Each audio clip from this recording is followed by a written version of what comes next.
How you doing, YouTube? Matt Massive Beer Reviews, back with new brewery time. Form of Red Clover Ale Company.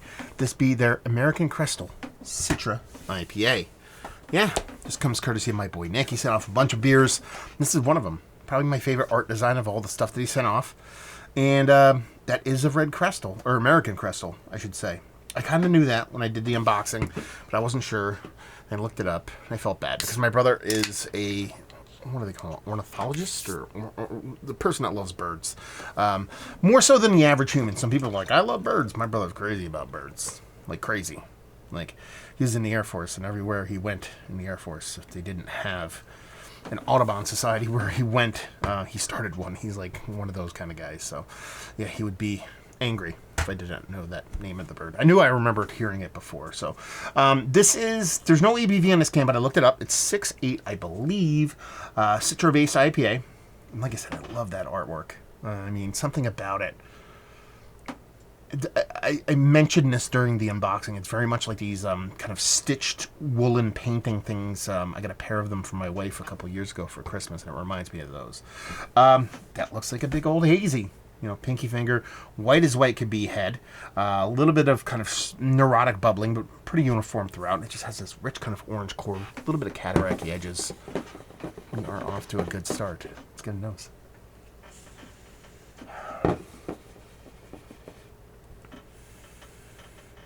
Not a huge nose on this beer.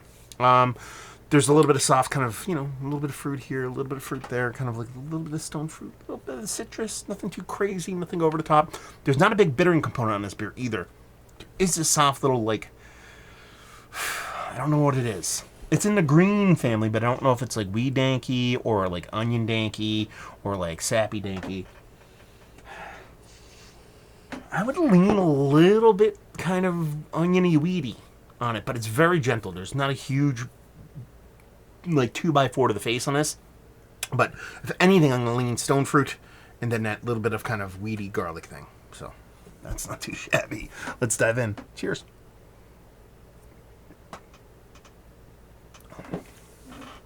That's delicious. That beer is MFing delicious. Good God. I like this. This is good beer. First thing out of the chute, mouthfeel. Bomb. Creamy, luscious mouthfeel.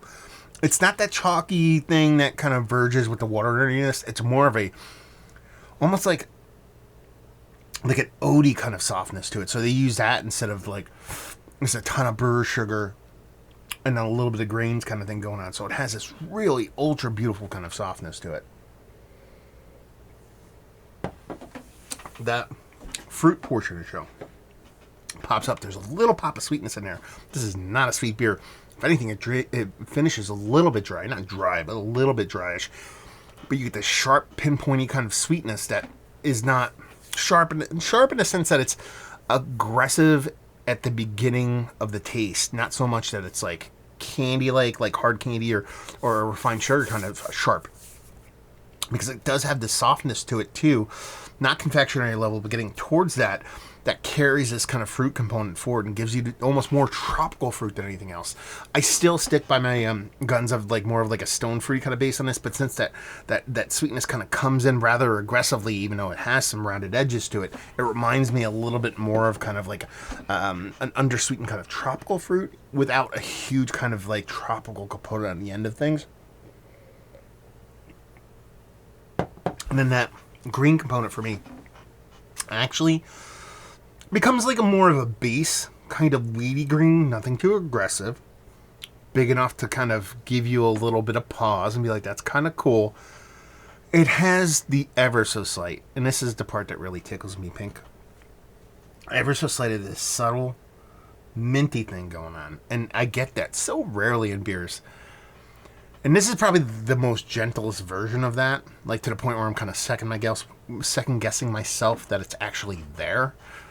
But it has this subtle, soft minty thing kind of in the background. And when I say minty, that's not even the correct word. It's more like a eucalyptus-y kind of, just super soft to it. I like it. I dig it. I think it's fun. And it's probably one of the cooler new school brewery beers that I've had in quite some time, especially in Hazie realm things. You know, never hearing of this brewery before, kind of doing an unboxing. I have a few people that I really respect in the beer world being like, oh man, these guys are good dudes. And I didn't say good dudes, good people. I'm sure those dudes, women, something in between, doesn't matter. And I'm kind of excited now. I'm excited for more beer from these guys because this comes off. How do I put this? It doesn't taste like any other 6.5% hazy I've had, or at least one that I can remember. But it has the attributes of the ones I really dig: the Marlows of the world, the Treehouse of the world, the Hop Patrol of the world, as far as mouthfeel and as far as the expression goes. Again, markedly different hop presence in the way the beer comes off, but it's unique in and of itself, and also tasty. Very important there. So when you combine that uniqueness with the tastiness, it ends up being a really fun beer. Thank you very much, Nick, for sending this off. Very cool.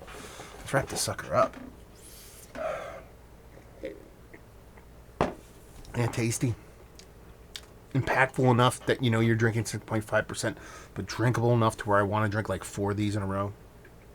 Cool with that kind of quick, sharp, quick sweetness into this kind of semi-dry finish, while being wrapped around that soft little weedy greeniness with this ever so slight hint of kind of eucalyptusy minty kind of thing. Done and done. Is it one of the better IPAs I've had as late? Yes. Is it Mount Rushmore size? It's head 5. If there was a 5-head Mount Rushmore, let's put it that way. It worthy being on there. It's just the only reason it's not on there is I think there's other ones that I would put above this that I've had over the past couple of months. There's a lot of poopy haze out there, but there's some really good ones too, and this is one of them. Valued availability, no idea. Nick, let me know what's what, and leave you with, if you like what we like this beer. If you like well done, lowish ABV haze that is not a attempt at a facsimile of what everybody else does, I think that's kind of important to mention. You will love this. So there you go. Review on the books. Hopefully you guys enjoyed it. Down there if you want to talk about it. Massive Beers if you want to check me out in the social media stuff. Beer Massif if you want to check me out doing the whole podcasting thing. And hopefully you guys enjoyed your review. Hopefully you're enjoying a little bit of good beer right now. Hope to see you next time. Cheers.